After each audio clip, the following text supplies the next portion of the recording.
ইউসুফ আলাইহিস সালাম তাকে তার ভাইরা ফালাই দিয়েছিল কুয়ার মধ্যে। কুয়ার ভিতর থেকে আল্লাহ রাব্বুল আলামিন তাকে পৌঁছায় দিলেন মিশরের সিংহাসনে।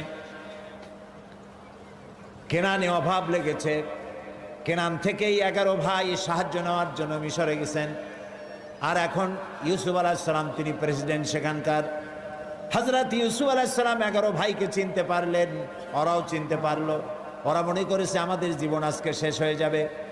হযরত ইউসুফ আলাইহিস সালাম তাদেরকে যে কথা বলেছিলেন, আল্লাহর নবী বলেন সেই কথাই তোমাদের বলবো, যেটা কোরআন শরীফে আল্লাহ রাব্বুল আলামিন কোট করেছেন, লা তাসরিবা আলাইকুমুল ইয়াউম। তোমাদের বিরুদ্ধে আজকে আমার কোনো ক্ষোভ নাই, বিদ্বেষ নাই, শত্রুতা নাই, তোমাদেরকে আল্লাহর হস্তে মাফ করে দিলাম।